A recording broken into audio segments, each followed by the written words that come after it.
Welcome one and all to the best movie news show in the entire galaxy. This is Movie Talk. I am merely your host, Mark Ellis. We have a lot of great stories to get to today. Black Panther had a new trailer drop last night during the national championship, and Jennifer Lawrence is a ballerina slash killer. Plus, we have a breaking story that's going to be delivered by our own Stephen Frosty Weintraub. What a panel we have joining me today. Look at all these lovely smiling faces. First off, he had 3 cheese and onion sandwiches for breakfast. That would be Jon Schnepp. That's right. I actually wish I brought some back from the UK. I had Cheez-Its. It's just not the same. Cheez-Its are a nice come down. It's a nice weaning off of cheese and onion sandwiches. She probably microwaved an egg for her breakfast. That would be Perri Nemiroff. I did not. We are past that, and we know that. Well, this next young man, I just hope he had some breakfast of any sort, because he's a lot nicer when he's got a full tummy. Mr. Kristian Harloff. Well, I did not, but I did have a water and a coffee. And the good news, I heard about the cheese and onion sandwiches. Normally, I sit next to Schnepp over there. Today, I sit next to you. Okay. Water and a coffee for Kristian Harloff. T-minus 20 minutes till he has to take a quick break. We are going to, speaking of quick breaks, we have a very exciting scoop to break to you guys right now, and I'm not the guy to do it. The guy to do it is the editor-in-chief of Collider.com, Mr. Stephen Frosty Weintraub, ladies and gentlemen. Way over there on the Lonely Island. How are you this morning? I'm good. Thank you for putting me at the kids' table. I appreciate it. It's lovely over here, and maybe I'll get some stuff later. Well, look, it's a Collider exclusive. We don't know exactly what it is yet, so I wasn't sure if it was worthy of being at the main table up here. So without further ado, please allow us to change our thumbnail, change our headline, and let us know, what is this scoop that you are bringing to our doorstep today? I've learned from sources that Deadpool director Tim Miller is developing a solo Kitty Pryde movie at 20th Century Fox. Internet explodes. Wow. So Tim Miller, the director of Deadpool, and who is currently in pre-production right now on a new Terminator project that is set for release next summer, is also in talks to do Kitty Pryde. Now, my read on this, Steve, would be that Tim Miller is passionate about Kitty Pryde, about the project, and he's the one that brought it to Fox. My first question is, anytime I hear Fox developing a movie now, I wonder, what involvement does the mouse have? Is that gonna speed things up, or is that gonna slow things down with this Kitty Pryde project? From what I understand, and the way everyone should look at it, is when you're setting up a deal of this magnitude, a $50 billion deal, it has to go through regulators, it has to go through a lot of lawyers, and the fact is the studio, Fox, has to operate like the deal's going to fall apart, because they have to protect their shareholders and operate in their own best interest. Since this is not going to close for 12 to 18 months, assuming it closes, the studio has to keep developing films like they're going to be making movies next year and the year after, which they will be even after the deal closes. So Fox is developing movies like they would in any other, before this Disney deal was announced. So they're developing this Kitty Pryde movie, but that doesn't necessarily mean this movie is going to get made, because as you mentioned, Tim is shooting Terminator this year, and that means that the earliest he could make this movie is next year. But just like a director like Ridley Scott or Steven Spielberg or Guillermo, anybody, any director in Hollywood, every producer in Hollywood, they're developing 8-10 projects at once. So I know that Tim must have other projects in development besides Terminator, and Kitty Pryde is one of them. And just to reiterate to people that don't realize, Tim is a huge comic book fan. He is a big reason why Deadpool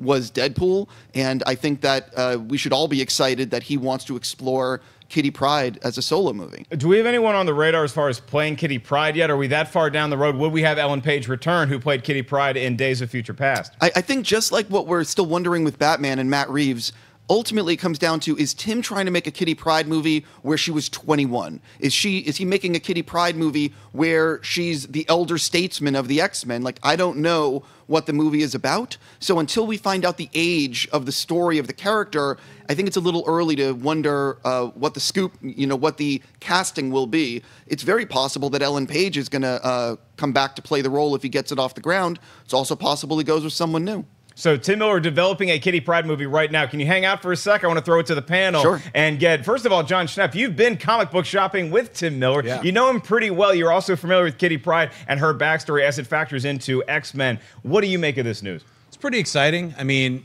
like when you look at Tim Miller's slate, he's also got Neuromancer and then like 5 other projects that can't be named yet that he's developing with himself as a director, as well as Blur Studios. So hearing this from Frosty was like, wow, this is really exciting. Because, yeah, Tim Miller is a big sweaty. Like, he's like voluminous comic books reader. I mean, he knows his history of comic books. He's got great taste in comic books. So I think he's going to be pulling a lot from the Chris Claremont, John Byrne years of Kitty Pryde when she was first introduced. I wouldn't even be surprised if the movie wasn't just called Kitty. You know, who knows? But I'm excited. I don't know where it's going to fall in the world of the X-Men, but my guess is if he shoots it next year, it might be in the same world as New Mutants and X-Men Dark Phoenix. The movie's called Kitty, then Deputy Dewey's going to have something to say about it. Perri, what do you make of this? That was great. I like that. I think I'm going to be even more excited about this idea if Ellen Page is sticking around, because just thinking about Days of Future Past and her role in that was a massive ensemble. But what she brought to that character and how she's incorporated in that storyline, she just popped. There was something about her that just instantly makes me like her in that role. So the thought of her coming back for her own solo movie is super exciting. The biggest question I have is just in regards to tone, because clearly the Fox X-Men movies are making a distinct shift in terms of the types of X-Men movies they're making, starting with Deadpool, and then we have Logan, and now with Dark Phoenix and New Mutants coming out, which has that horror vibe to it. I just wonder if Tim's approach might be something that really makes this one stand out from everything we've seen before, plus everything we know is coming our way this year. The elephant in the room is also Terminator. Because if Terminator, Tim Miller's a good director and he did a lot with Deadpool. There's everything Frosty said about it was absolutely correct. But the Terminator has not been an easy franchise for people to get off the ground past Part 2. It just hasn't. I mean, you can say there's some movies that were enjoyable after that, but for the most part, it's been a hard franchise to get back off the ground. As good as he is, can he do it? And if he can't, and if it continues to be that sinking ship that Terminator has been, will that hurt? You know, because if you put Terminator out, and it's another Jenny Smith, as you like to say, then it could hurt his chances to get a Kitty Pryde movie. It could also hurt because it could delay it a little bit more, like Frosty's saying. If the Disney deal goes down, maybe Disney says, "Now we A, don't want to do Kitty Pryde, and B, we don't want to do it with Tim Miller because he's coming off of a stinker." That's the bad side of it. The good side is if he crushes Terminator and brings it back to life, and everyone says, "Oh my God, this is the guy who crushed with Deadpool, he crushed with Terminator, and now he's doing a Kitty Pryde movie." I would love to see a Kitty Pryde movie if it goes down, and I think an Ellen Page version of it is kind of where I would like to go to put some more connectivity. That's what I hope that Disney does when they take over, is because I think that one of the things that Fox didn't really care about was continuity with the X-Men movies. They would throw things in and out here and there, and I know that Logan worked with that model, but I would like to see them put a little bit more of the continuity and maybe adding a Kitty Pryde. I would like to not see Ellen Page as Kitty Pryde, just because I feel like that's an old chapter, and now, especially with the X-Men Dark Phoenix, the brand new versions. If it ties in together, like you mean, they wouldn't make sense because she'd be so much older. Yeah, because it was that's probably like The Last Stand was a horrible film anyway. It's bad that who would you want to see as a younger Kitty Pryde? Haley Steinfeld pops into my mind, and I really have a lot of faith when this new Terminator, because of everything that when I went and saw James Cameron and Tim Miller talk about it, they had this kind of synergy where it's just really exciting. I just don't want it to be a CGI fest. That's all I'm worried about. I don't think it's going to be. I think I trust his studio Blur. I think it's like, they've already storyboarded all these action scenes. He doesn't F around with this kind of stuff. He's like he's not a backseat director. He's like right there. So I feel like if anything's going to recapture the Terminator that we love from the first two films, that's going to be this one. So I was actually going to say that you got to remember that they've had a writer's room on this Terminator, the new one, for a very long time. Yeah, they had one on Transformers also. Yeah, I mean, but listen, ultimately, like, I like Michael Bay, but let's be honest, I think Tim Miller is going to be able to work the script a little bit more than Michael Bay. And they've had a writer's room on this Terminator for a while, and Tim has shown through Blur and through Deadpool his ability to craft unbelievable action. The fact that they have Linda Carter coming back means that they must Linda have... Hamilton. Sorry, Linda Carter. Linda Carter's coming back? Yes! She's back! Mark Andrico's going nuts right now. I need more of this, and then I will be awake. Frosty, let me ask you this, though, because Tim Miller is pitching a project. We think he's pitching it to Fox, or at least that's how I surmise this. Is he looking at this because Disney's acquiring Fox? Is it a little more hands-off with this should be R-rated, or we need to go for a New Mutants horror vibe? Is there any limitations as far as the style of project that Kitty Pryde is going to be, because Disney will have acquired Fox by the time this gets off the ground? Look, I think that my gut is that I think this is a 30-40% chance of this thing getting off the ground. Just being honest, because say if he's working on Terminator till, let's say, the middle of next year, after that he's going to have his pick of projects. So not only does he have Kitty Pryde in development, as John said, he has a lot of other things that he must be developing. The fact is that I'm not 100% this, I think it's a low percentage this gets off the ground, and I think ultimately the Disney deal is going to affect whether or not this thing even gets made, because X-Men and Wolverine and all these characters, if they enter the Disney fold, it's possible that they want to, reboot everything, or who knows what's going to happen. I mean, this is a really interesting time between the Disney Fox, what's going on. And I think it's very early days, but I do think that if he comes up with a great idea, it's possible that Disney, even if they acquire Fox, might be like, yeah, we want to make this. And couldn't it be a scenario where he puts in that time and effort to develop it, and then maybe if it doesn't pan out time-wise for him, he could pass it along to someone else to direct? I mean, we are talking about another movie today where someone from Blur is directing that movie, so is that an option for him? Yeah, I mean, I honestly do not know what's going to happen. I don't think anybody even at Fox knows what's going to happen. I just think it's cool that they're developing this. Another female-led superhero project is great.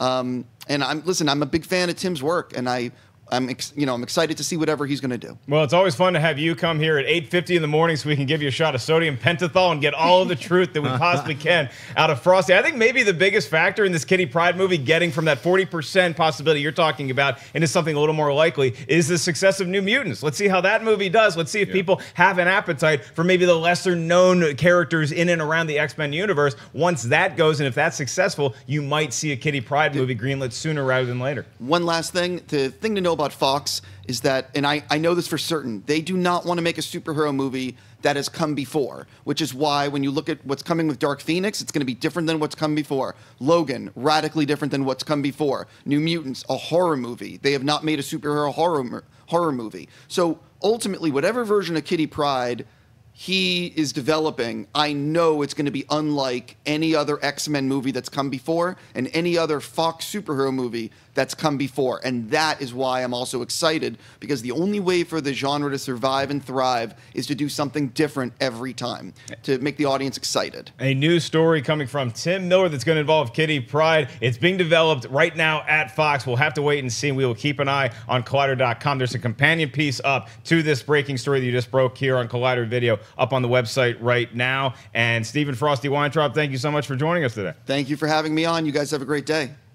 Good luck in all of your travels, sir. That guy gets more frequent flyer miles than Sam Elliott in Up in the Air. We're going to move on to our next story. This is from The Wrap. Vin Diesel, who is the most in-shape person to ever sport a double chin, is in talks to star in Sony Pictures' reboot of a Bloodshot movie based on the Valiant comic. Sony announced in 2015 it was striking a deal with Valiant to adapt a series of comics for the big screen, and Bloodshot and Harbinger emerged as the top priorities in what is planned as a 5-film shared universe. Schnepp, fun fact, I own both of those comics and collected them in the 90s. Jared Leto was originally circling the lead of the role of Bloodshot. Now it looks like Vin Diesel might be the lead dog to get it. How do you feel about this news?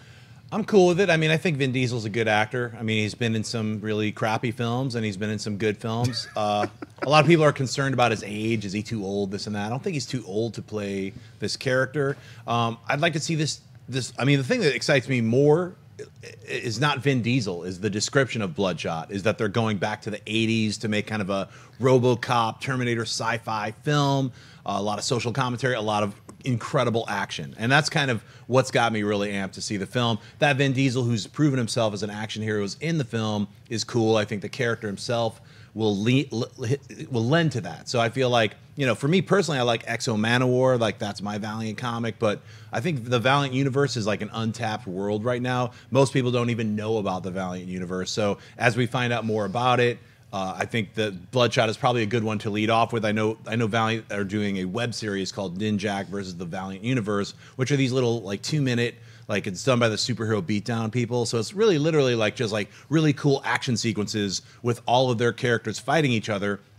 some would argue, why are you doing that? And it's like, well, it's to introduce all of us people who might not be too familiar with it in a quick, like, 2-minute form. So I feel like that's a cool way to do it, and then we'll start seeing these movies. Yeah, I was big into the Ultraverse when I was a kid, and I collected this particular comic. But Perri, I'm going to say I don't think Vin Diesel's the right choice for this. I like Vin Diesel in the Fast and Furious movies when he's gone off and tried to be an action hero. Separate from that, I didn't even see Triple X because I could not stand him wearing a fur coat with no shirt underneath it. I don't want to see him in something else like this. I'd rather see somebody younger, somebody fresher come in and give us this kind of new spin on what a RoboCop Terminator storyline would be. Had you tossed this to me the same way, but with me never having known that Jared Leto was involved, I would have said, I don't know, I think Vin Diesel could do a great job. But having my mind wrapped around the idea of Jared Leto headlining this thing and then shifting gears to Vin Diesel, that's a pretty drastic shift that, you bring up the tone and the 80s style. To me, that suits someone like Vin Diesel really well. So what would that have looked like with Jared Leto? I'm not saying Jared Leto couldn't have fit that mold too, but we're talking about two completely different lead actors. When Jared Leto was in talks with him, he was like, they were saying, you're going to have to hit the gym for like 9 months. They were like, they're going to bulk him up. Jared Leto would do it, man. Leto would do it. Yeah, but I think the whole point of this thing is that, going back to kind of off of Mark's point, is Vin Diesel's in all these big roles where he tries to put himself. If it's not Fast and the Furious right now, it doesn't really work because he went to go back to do Riddick. It was a better version of Riddick, but it still didn't do very well. The Last Witch Hunter, anybody? Well, I'll say I went on that set for The Last Witch Hunter, and during that on-set interview with Vin Diesel, I gained more respect for him than I ever had. He's a hard worker. There's no doubt about it, and he's passionate about it. But it doesn't mean that it pops. And something like Bloodshot, what I want to see them try to do anyway, is something like this: is do the Superman model of the 1978 Superman model, is put some big actors around the person and give someone new, someone with a lot of talent, the shot to make Bloodshot. And obviously, Superman is a much bigger character than Bloodshot, but I'm saying, get an actor that is up and coming with the when Colin Farrell came out, what was it, 2003 or 2004 in Minority Report, people were like, well, who's that guy? What's happening there? But put someone in the lead role, and then around them, put the big stars. I disagree because I don't think Bloodshot is that type. Yeah, of... Bloodshot is not that character. Not as big. Bloodshot is like RoboCop because you have a very thin line you have to hit because Peter Weller's RoboCop. Who knew Peter Weller, but he got to show a little bit of personality, right, but not too much. Joel Kinnaman was RoboCop in the reboot, and it's like he just doesn't have enough personality. But you can't be too much. But either. That's right, though. That's the magic word. You brought up the same role. Peter Weller, no one really knew who he was, and he popped. Joel Kinnaman did not have the as Roka would say, gravitas, and it didn't work. So I think that even though Bloodshot isn't that type of character, he could be if you found that raw talent and put that raw talent out there and made him, because then what happens? Because Deadpool, for the most part, for comic book fans, everybody knew who he was. But when they threw Ryan Reynolds in there, who's a pretty big star, that helped, and there's no doubt about it, and that goes to your point. But I think that you could make a character like this. Find some new kid that's out there that is just trying to. You could turn him into a star. Introduce us to someone with a lot of new talent, and put a big amount of superstars around him. I like that idea a lot more. But we are talking about something that they were discussing as a potential 5-film deal a while ago. Find the kid cheaper now. Find him cheaper now. Get the kid unknown. We're also talking about Sony, which has an uphill battle to compare with Fox and Disney and Marvel right now, and Warner Brothers. So in this case, even though I will always go for, get the quality actor, I don't care if he's a big name or whatnot, just the best possible person for that role. From a business standpoint, I do understand the need for them to put someone familiar in the But that's what I'm saying role. Around them, because you can still, the way that they did with Gene Hackman and Marlon Brando for Superman is that they sold, and granted, I know Superman sells Superman. But that's what I was going to say. Everyone knows, even at that time in '78, who Superman, the character is. No one knows who Bloodshot is. But we're in a different time comic book era now. I'm just saying, I think Vin Diesel, if you said any other, another superhero movie and Vin Diesel is going to play that character, I would be like, I don't know. But because of the way that they're approaching it with this 80s sci-fi flavor to it, that was like, all right, I'm sold, because I think Vin Diesel can pull that off. Yeah. And also, just can you think of, a single other big name actor to fill a role around him where if that person is in a supporting role, people will go out to see that movie even if they know nothing about Bloodshot just because that person is in a supporting role? Again, his name's thrown out on everything, but someone like The Rock or someone along the lines to put them in there to kind of heighten it up, depending on who it is. again, this is shooting up, but Brad Pitt is like one of the main villains, and then you're like, or what Jeff Bridges did, even though Robert Downey Jr. is Robert Downey Jr., but along those lines, because my thing is that Bloodshot does not become a Bloodshot movie now; it becomes a Vin Diesel movie. Like when you see it now, it's like even if he does a great job, it's still it's Vin Diesel, and he's fun to watch, and I like Vin Diesel, and he's a movie fan, and he's a guy that really connects to his fans. But I just think that if you want to make this character brand, I don't know anything about the character. Right. I just know now that I'm going to go watch a Vin Diesel movie as opposed to some what new if they superhero. do exactly what you're saying? They just announced Vin Diesel, but all the rest of the cast are like big name, well-known branded Then that actors. negates the point. I mean, that takes away. I'm not taking Vin Diesel in this role for me anyway. If I give you Vin Diesel, Jared Leto, or door number 3, which is an unknown, which one are you taking? You going D's? I plead the fifth. You going D?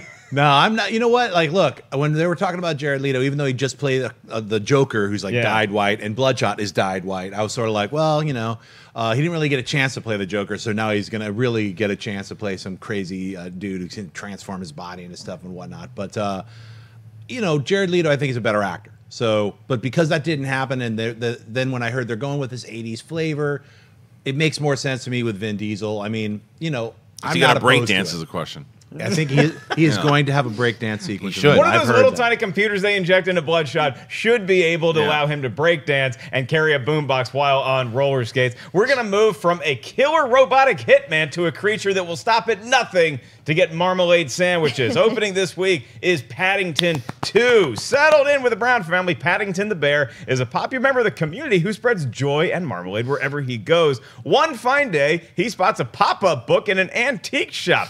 Bears don't belong there. The perfect present for his beloved aunt's 100th birthday. When a thief steals the prized book, Paddington embarks on an epic quest to unmask the culprit before Aunt Lucy's big celebration. Look at that adorable bear. Perri Nemiroff, I know you've seen Paddington 2. Should I be having a smile this big on my face when I describe the movie? I was smiling the entire movie. It's one of those things where obviously some of the story is super silly. The bear's in the middle of a super silly adventure, and you're watching it and you feel silly enjoying it, but you can't help but to grin from ear to ear the entire time. And this thing is just oozing with heart.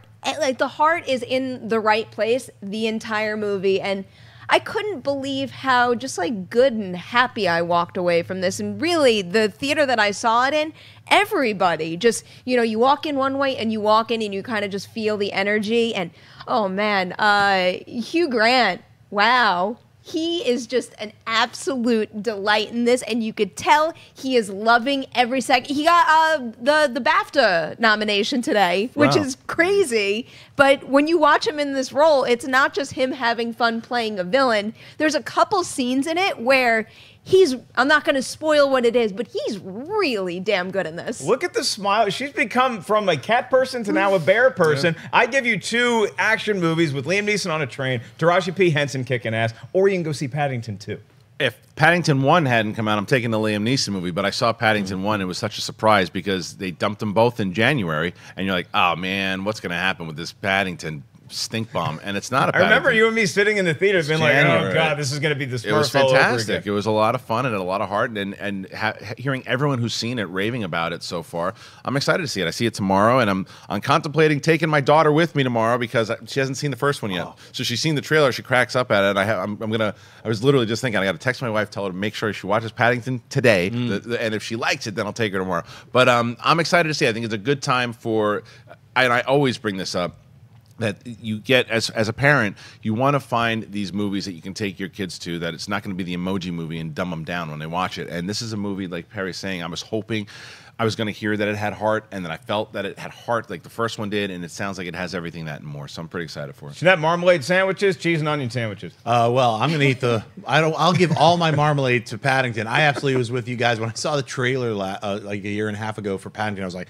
oh, garbage. And then I love the movie. I fell in love with Paddington. Everything about the film was so heartwarming and such a great film. It was one of your favorites last year, It right? was. It really, literally was one of my favorite films. So Paddington 2, when I was in the UK, it was actually playing. But Holly and I were both like, we're going to see it when we come, like give ourselves a treat and, and save it for when we come back to the States and see it when it actually opens here. Our friend Jessica Hines is in it. So it's like so much fun just to be prepared and ready. And then, of course, I'm asking you guys, like, who's seen it? And like, Perry was like, it's amazing. So I'm like really excited to see this. Well, One you know of what the it is, cool though, also things is it has style too, which Yeah. I really, because you bring up the Emoji Movie, and obviously there are many problems with the Emoji Movie, All but of it. you could tell that Paul King actually, brought something extra to this. I mean, it sounds like a trivial thing.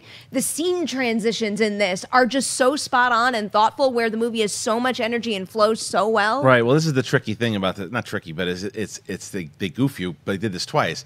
You think it's a January movie, but like you said, it's been playing in the UK for a little bit. It came and came out November 10th in the UK. So it's like it's not a January movie. It is a holiday movie over in the UK. But we get it in January. might have been You a could have smart seen move this for last them. week. It's a little bit of a ruse. No, I just wanted to save that flavor because it's like we were like in the UK, we're like, nah, we got to enjoy all of this live stuff and not be in a theater. And we knew since it was going to be opening here, a few Paddington weeks might later- have been there. Yeah, You could have met Paddington, and you let us all down. Don't worry, he's at the Sneaky Grove. Brits. I literally saw him walking around the Grove good. the other day. So yeah. Sometimes they'll get a movie out and it's been out for like 2 months, and then you see a movie coming out. Oh, Johnny English 3 is coming out. Who's going to see that? It's already made $200 billion in England. That's just how they roll over there. We're going to move on to somebody's favorite segment, agree or disagree, to buy or sell. This is a part of the show where we'll throw it to somebody and then we'll agree or disagree, and it'll be a nice little debate. The first one is not going to be about Alabama versus Georgia, whether it was the best national championship game of the last decade. It's going to be what happened at halftime after Kendrick Lamar, before they kicked off in the third quarter. There was a new trailer, presumably the last trailer, for Black Panther. A new trailer for Black Panther dropped last night, and it offers up the best look we've seen thus far at the movie. The film stars Chadwick Boseman as T'Challa, the king of Wakanda, who must stand against a powerful old enemy who reappears after years hidden in order to defend the throne and save his people. Kristian, I want your thoughts on the trailer, but the agree or disagree element of this is going to be the tickets went on sale last night. So as far as box office goes, agree or disagree with my prognostication that Black Panther is going to gross over $150 million domestically Opening weekend? Opening weekend. I want to agree with you, but I have to disagree with you. I don't think I'm going Beauty and the Beast, baby. I don't think it's going to make 150. I think it'll come close. I think it'll do about 110, which is a big number in February. Huge. It's Huge. a big number in February. But no, I have to disagree with the 150. Although I want to agree with it.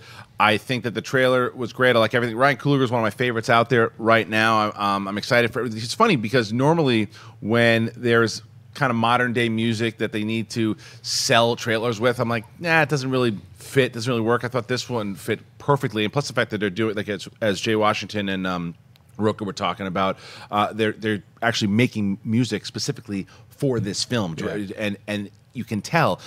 And I say it every single time, Ryan Coogler is a gem. He is a gem. He is such a passionate filmmaker that he doesn't just take jobs. I mean, this dude, when he makes a movie, whatever the movie is, if it's a small movie, if it's a big movie, you can see his stamp. This is a once-in-a-lifetime type of director, and I can say that now after 3 films. This is a once-in-a-lifetime type of director. He is a guy that every single time he puts anything to his movies, you're going to see the blood, you're going to see the sweat, you're going to see the tears, and you see it in the trailers. So I disagree with your take on as far as the music goes, but I think The box office. I love the music. Yeah, exactly. So the music. I'm running Jules left Yes, and what I right. said, music box office. So. Jon Schnepp, what's your take on the box office? You agree with my crazy prediction? I disagree, but I do think it's going to make 135 million. So Okay. I just don't think it's going to break 150. Getting close. But I think it's going to be. I mean, it could get 150 because it's going to be a smash hit regardless. I think it's.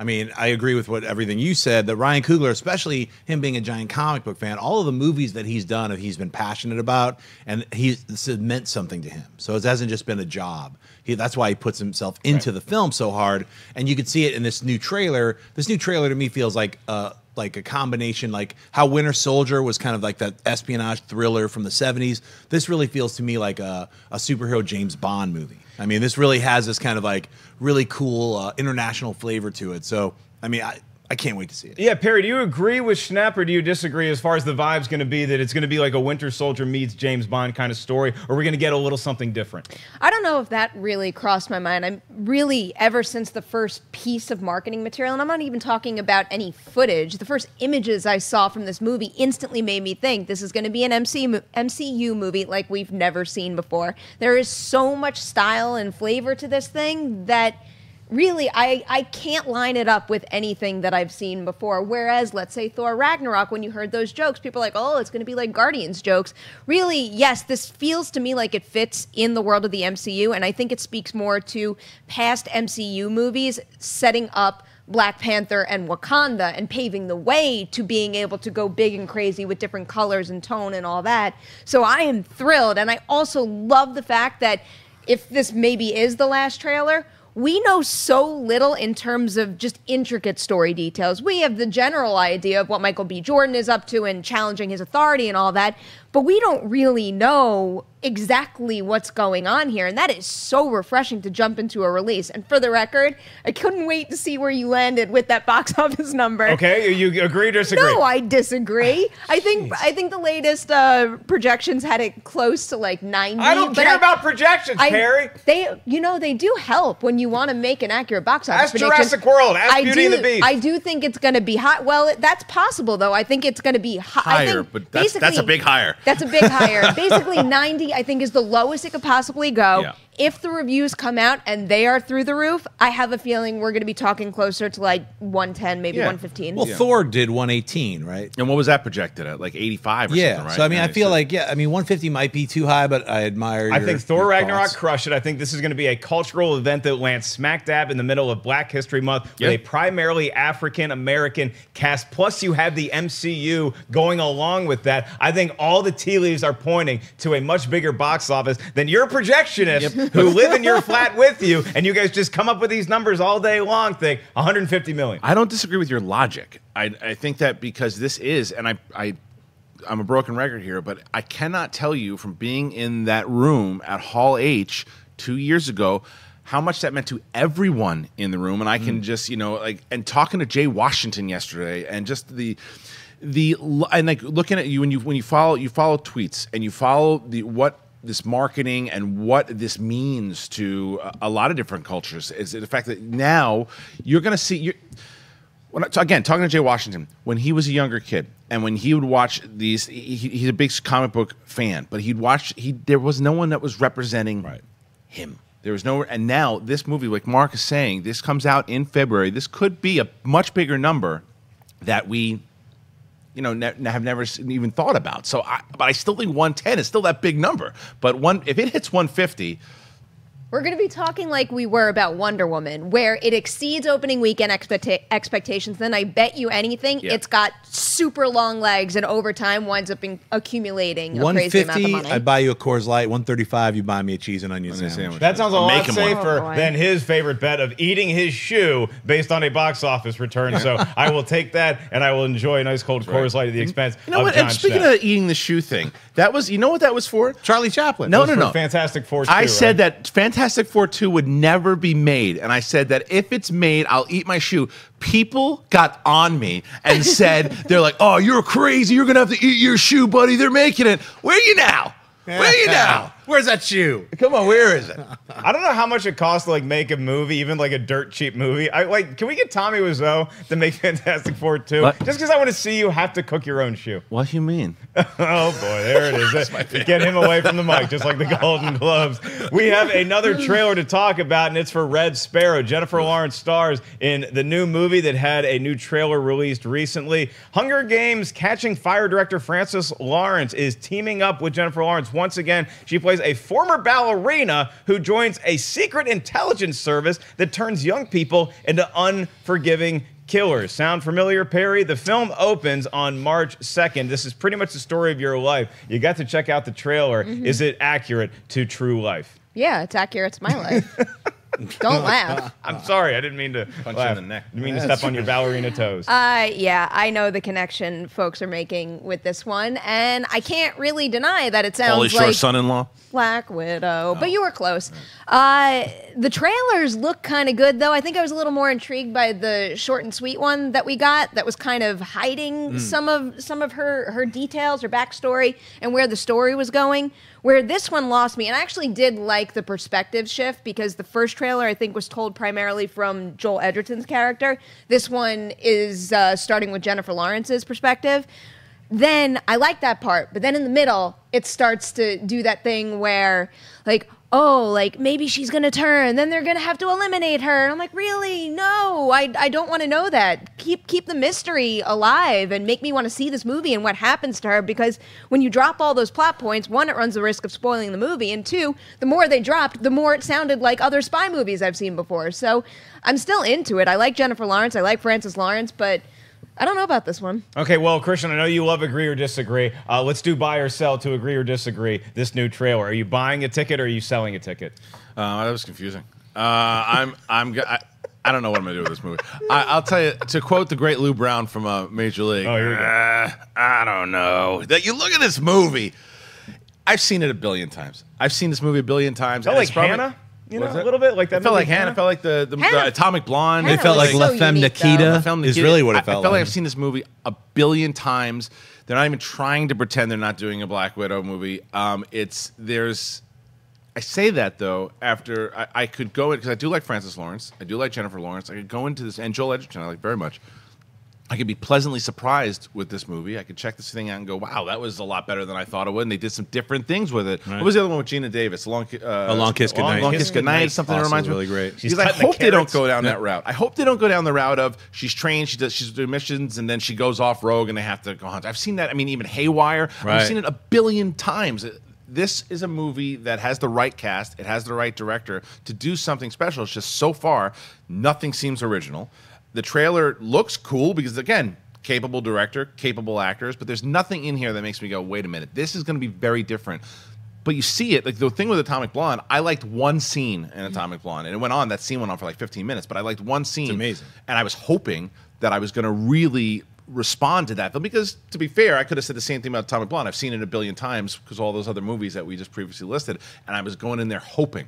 I'm going in there to this movie hoping. I'm not going to hate this movie before I see it. I'm going to go in there saying, I want this to be good. I hope the trailers were tricking me and making me say, oh, this is like something you've seen a billion times, and then you see it, and it's like nothing you've seen before. So, but right now, I got to agree to disagree with myself. Schnepp, I'll throw you an agree or disagree then. Okay. Do you agree with my sentiment that we might have some Jennifer Lawrence fatigue from she gets nominated for everything she's in the fall, and then we see her in an X-Men trailer or pictures, and she's playing Mystique again, and we thought she kind of wanted out of that franchise. Is this the right movie to kind of get over that, or do you think it's just going to be a little more, oh, Jennifer Lawrence is in another action movie? I will never have Jennifer Lawrence fatigue. So, I mean, she's been in a couple crummy films, but she's mainly been in great films. I think she's a great actress. They released a clip about an hour ago where it's Joel Edgerton. He turns into this giant purple monster, and then she's like, it's a weird scene. I was like, wow, this is original and new. She's like, go to sleep, go to sleep. Have you seen that clip yet? No. Is Anyway, that I a think, McDonald's commercial? Look, La Femme Nikita. We've seen this movie a million times already before, but at least for myself, I didn't hate Atomic Blonde as much as a lot of people. I hated it. I thought it was entertaining. Underwhelming. Yeah, I mean, I think this film could fall somewhere in between that. Like, it could be a cool spy film. It might fall into everything we've already seen before, Right. and it definitely not be a feels music like video, because Atomic Blonde was a full-on music video.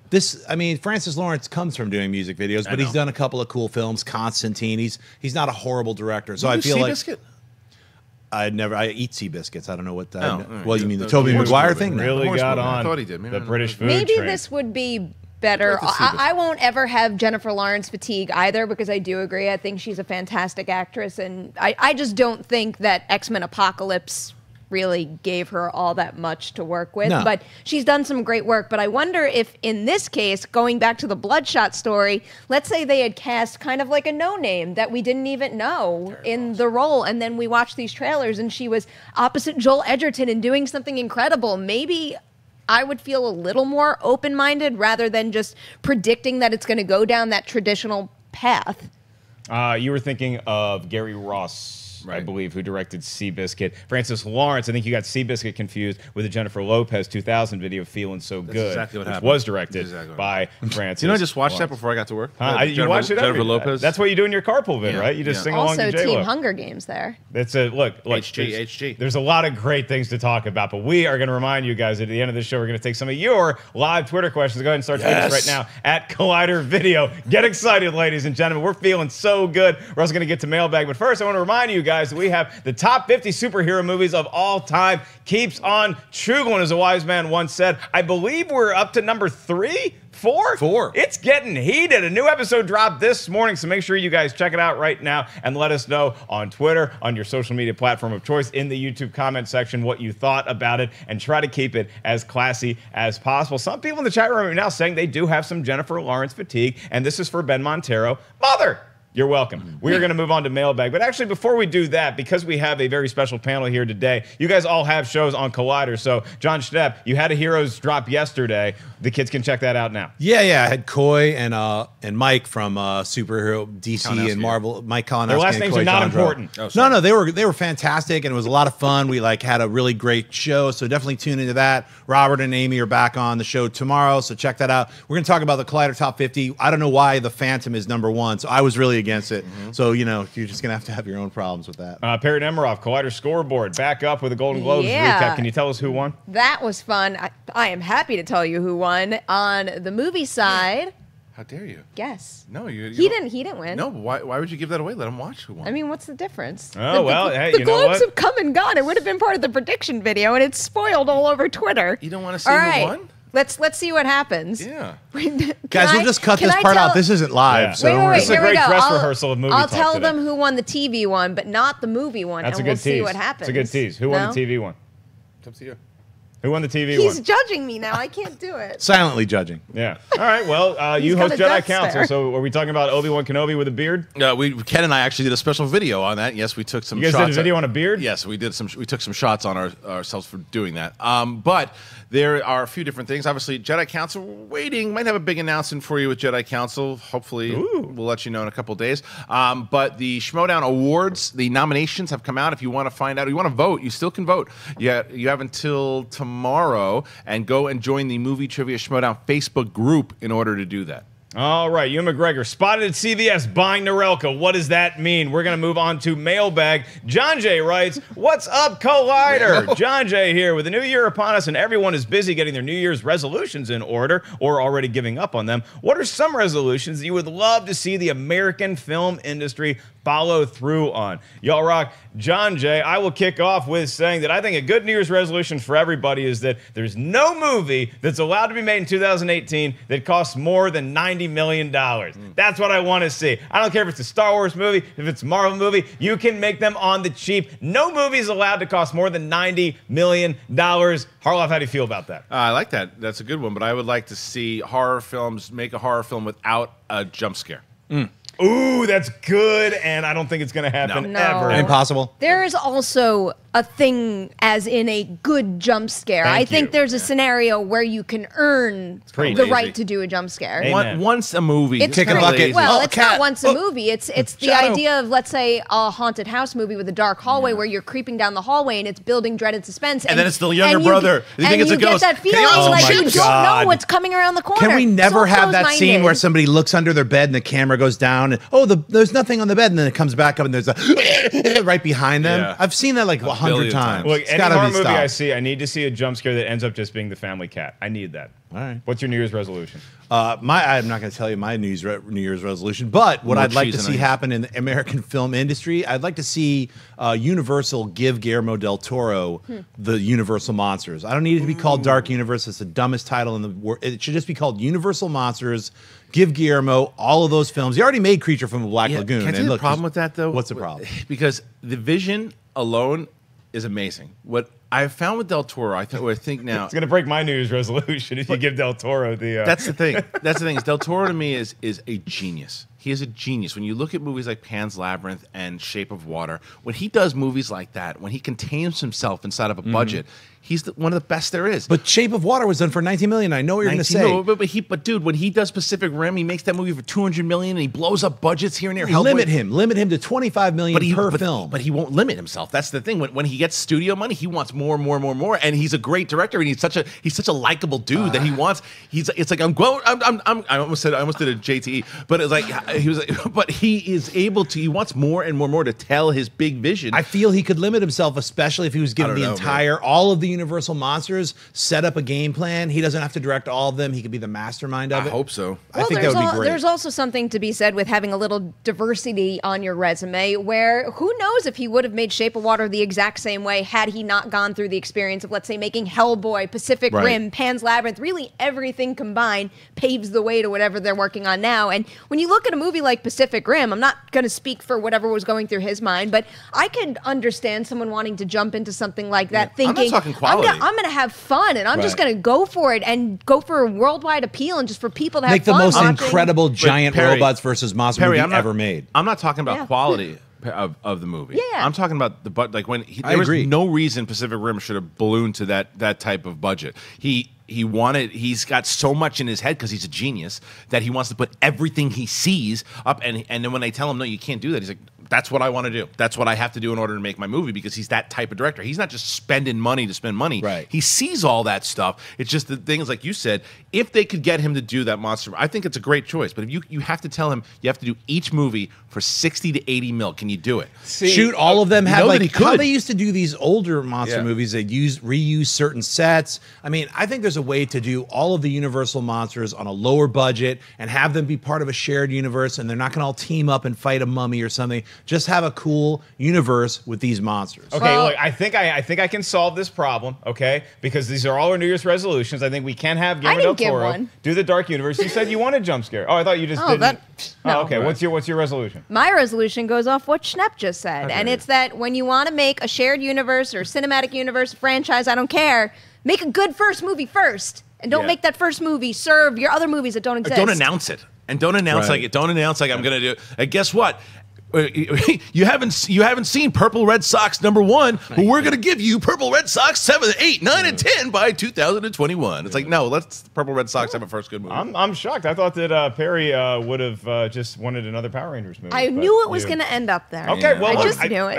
I want to see 3 Purple Red Sox movies because you don't really get into that. I want to see that as a Netflix trilogy. We have some live Twitter questions for you guys. We'll do 2 quick ones and call it a day. Bob Gray at Pennywise asks, with Daniel Craig set to return for another Bond film, pitch an actor or actress to be the new villain. Personally, Bob likes Jackie Chan playing a likable villain who has a set of morals, but whose operations pit him against James Bond. Jackie Chan, I'm going to one-up him and say I think we need some more Jet Li on screen. I want Jet Li as a Bond villain. I'm going to flip it and say this. We keep mentioning him as a potential Bond, but if you're going to keep skating around it, put Idris Elba as the villain. Let's see him as the kind of the smooth kind of counter villain. It was like, all right, you're not going to make me Bond. I'm going to be the best James Bond villain that you've ever seen. I want to see Willem Dafoe, because it's like he started out as an actor, as a villain, to Live and Die in L.A. He's a great villain, and then he kind of segued into switch it. He can go back and forth. He's an amazing actor. Frances McDormand. That's it. I like nice. I mean, really, not that she was pure evil in she wasn't in 3 Billboards, but really she did. She punched that kid. She did strike a nice balance where I have a feeling like she could have a lot of fun being a really menacing villain, but also with some depth to her. All right, well, Nicolas Cage, sorry, your phone isn't ringing if we have anything to say about it, but I'd love to see him in a James Bond movie. We have one more live Twitter questions, and it's a good one. It's going to be a little bit of a thinker, so everybody prepare yourselves, okay? Let's see, where is it? Derek Richardson says, what's an underrated science fiction film not named Galaxy Quest? Dark City. Zardoz. Attack the Block. There you go. You're still on your Zardoz kick. I'll never not be on a Zardoz kick. You It's got an underrated Attack the science Block. fiction. More people need to see them. Yes. Attack the Block with John Boyega? The original Matrix, Dark City. Yes. Okay. Dark Can City I is great. say Flight of the Navigator? Is that under the Absolutely. radar? I think they're remaking that too. Yeah, Have you ever seen Dark City? Don't remake Flight of the Have you Navigator. seen Dark City? No. See the Dark director's City. cut. No. Yeah. Okay. See, this is why it's hard to, because as soon as you have a conversation with somebody about a movie, that's like, oh, you're going to see the No, you can director's see cut. both. Either version is great. Source Code's a good underrated one too. No, I didn't ask you. All right. Well, You hey, kind of did. You just threw it out there. this is a great This dress is a rehearsal panel. for Movie Talk. Just Thank 'cause you Kristian guys said that. for tuning in. I want to thank my entire panel: Kristian Harloff, Jon Schnepp, Perri Nemiroff. I am merely Mark Ellis. We will see you guys tomorrow for an all-new episode of Collider Movie Talk. Subscribe right here to Collider Video. See ya. Bye. Hey everybody, Mark Ellis here. Thanks for watching this episode of Collider Movie Talk. You want to watch more? Then click up here, or you can click right here for more great content from Collider. And if you haven't subscribed to Collider Video, do so right now and share this vid with your friends. Thanks for watching.